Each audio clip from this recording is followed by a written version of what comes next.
What's going on, guys? It's Brandon back here again today for another different kind of video, another fun video. Today I wanted to take a look at the Blackhawks championship teams. I wanted to take a look at how they were built, whom they drafted, who they traded, and who they acquired in free agency in order to build these teams. We have a lot of names on the board. Some of them are on here the board multiple times, but we're going to go through both all of the teams 2010, 2013, and 2015, look at how they're built, and see if there is a defining way to build a championship contender. Because I would argue there's a lot of ways to do it, but I feel like everyone could agree on it starts from the draft. Starting with the draft, the 2010 Stanley Cup winning team had 23 names on the cup, although one was left out. Brian Bickle, although he played 4 games and had an assist, for whatever reason did not get his name on the Stanley Cup. And so he only has 2 cups in 2013 and 2015. But I gave him an honorable mention because he probably should have been on that 2010 cup since he had a point and played 4 games. So based off the draft, it's 10 if you include Bickle. It's 9 if you don't include Bickle. You had Patrick Kane drafted 1st overall in 2007. Taves drafted 3rd overall in 2006. Nicholas Jarmelson drafted 108th overall. That's in the 4th round of 2005. Dave Bolin, 32nd overall in 2004. That's the 2nd round at the time. Troy Brouwer, number 214th overall in the 7th round of 2004. Brent Seabrook, number 14 overall in 2003 of the historic 03 draft. Dustin Byfuglien was also in that draft. 8th round pick, number 245. Duncan Keith, number 54 overall in 2002. And Adam Burish, number 282, 9th round, not 9th pick. It's rounds that don't even exist anymore, and some of these guys were drafted in. So for each of these guys, a couple first rounders in there. You have Kane, Taves, Seabrook. Second rounders, Bolin and Keith. There's no third rounders, but 4th and beyond, you have Jarmelson, you have Brouwer, Byfuglien, Burish. So pretty good drafting right there. If you want to look at who was acquired through trades, you had Nick Boyden acquired at the trade deadline of 2010. You had Andrew Ladd acquired at the trade deadline in 2008. Ben Eager was traded for in 2007. Chris Versteeg came over in a steal from Boston in 2007. Patrick Sharp, a steal from Philadelphia in 2005. And Colin Fraser, another steal. Well, not a steal. I mean, he was a 4th-line depth guy, but in a trade in 2004. Finally, free agents. Yeah, Marian Hossa, Thomas Kopecky, and John Madden all come over in 2009. Kopecky signed a 2-year deal, Madden signed a 1-year deal, but Hossa was the big one. A 12-year deal, I believe it was, $5.23 million per year. That was the way the cap worked back then because you could do that, and then the lockout changed everything. Yeah, Brian Campbell, who signed a massive deal in 2008. I think it was 8 years at the time. Cristobal Huet, a deal that should never have been signed. Antti Niemi was also in 2008.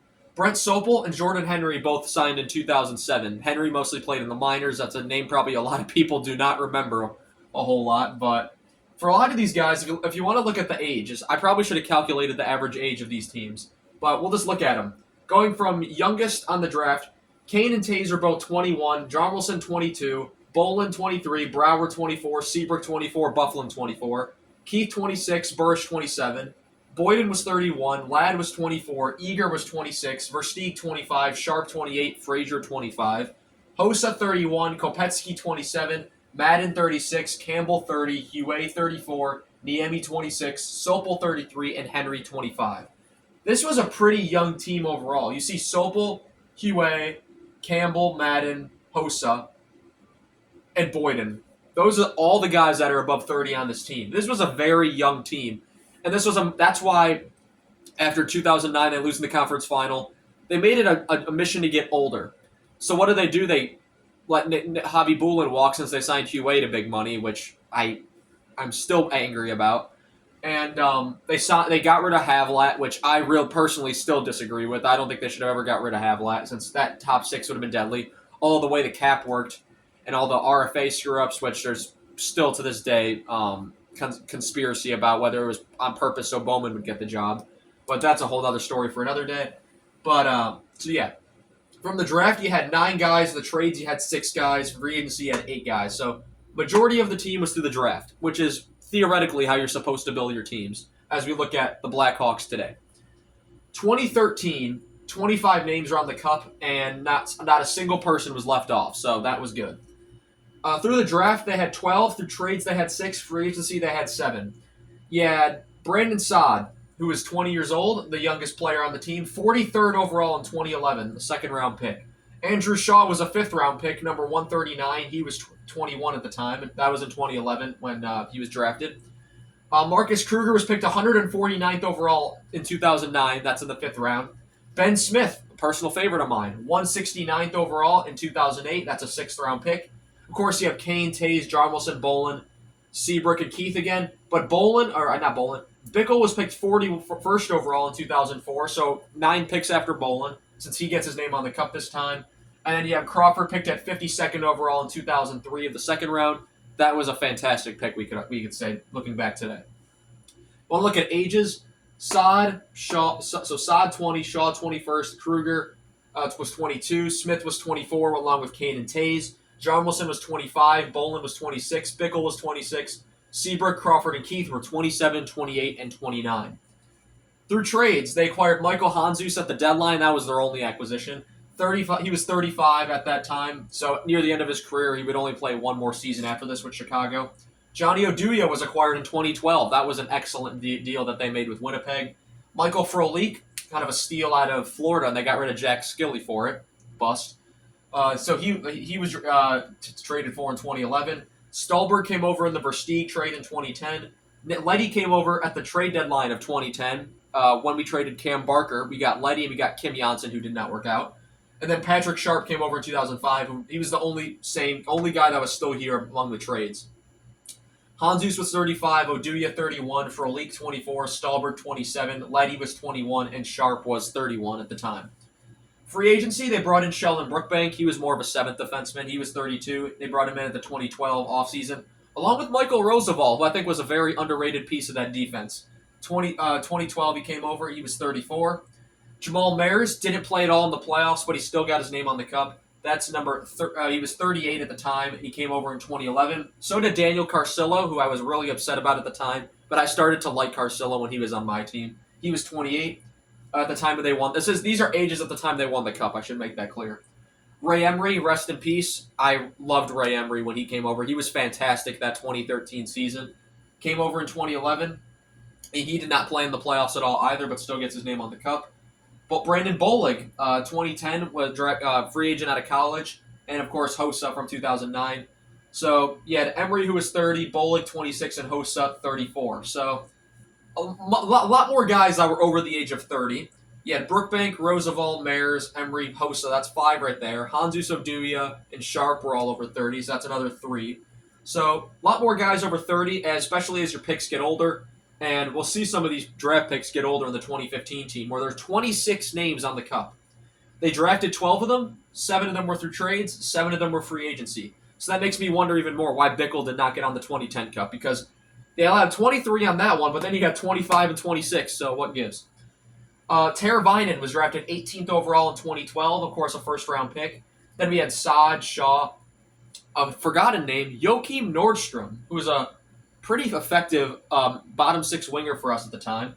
Picked 90th overall in 2010. That's in the third round. And then, of course, Kruger, Kane, Taves, Jarmelson, Bickle, Seabrook, Crawford, Keith.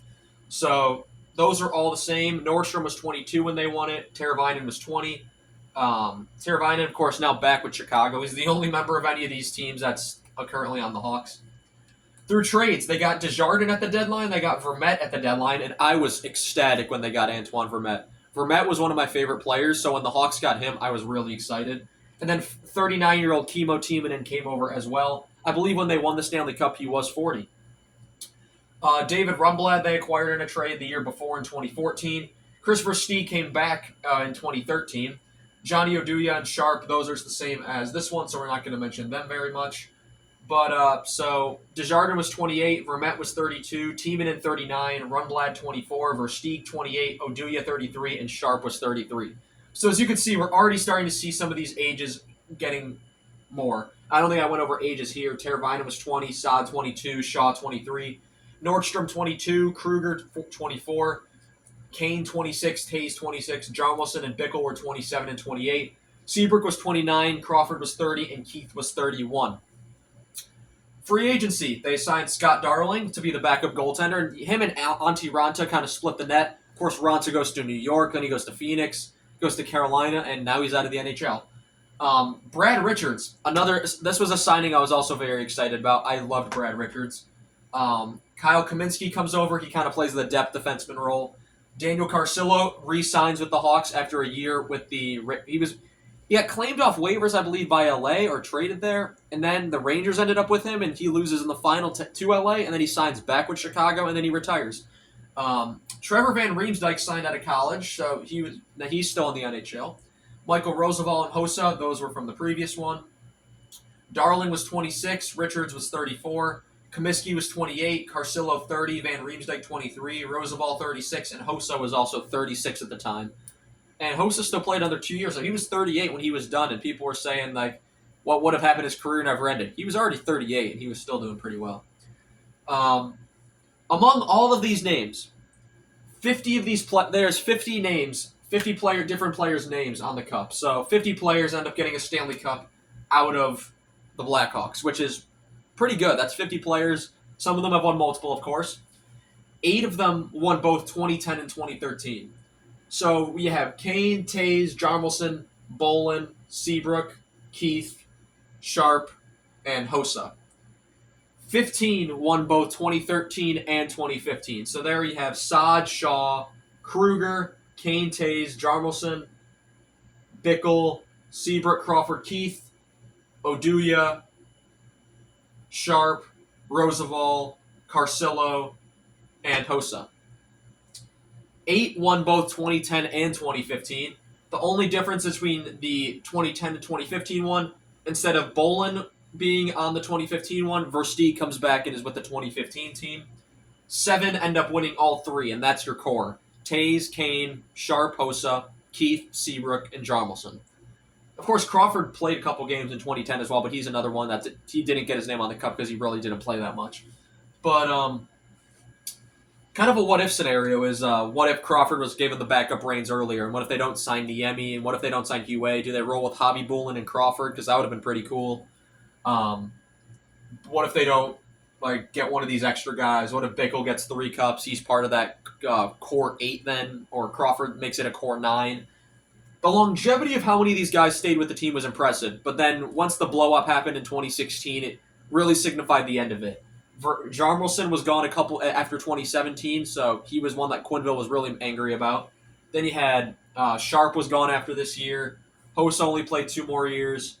Keith and Seabrook both played a bunch, so did Toews and Kane, but overall, this 2015 team captured something that we should have realized at the time that it wasn't going to last, and then 2017 rolled around and they got swept by Nashville. It really was the beginning of the end for this Blackhawks team, which stinks because had they not traded some of their picks, had they managed their cap differently, they could have been great possibly still today, and we wouldn't be talking about Connor Bedard on the Blackhawks. We'd be talking about how Toews and Kane are still leading this team and they're getting older and who are the next guys to take the reins, and maybe it's someone that was drafted after Teravainen, and maybe it was you had guys like Philip Deneau that they traded. You had guys such as off the top of my head, I'm trying to think. Ryan Hartman was another one that was a first-round pick of theirs that they traded. Could Nick Schmaltz, these guys, could they have developed something different?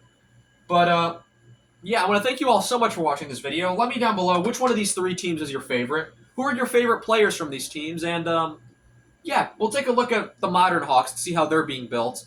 And if they're on the right trajectory based off these teams in another video. So I want to thank you all so much for watching this video. Kind of a fun one again, and I shall see you guys in the next one. Have a good one.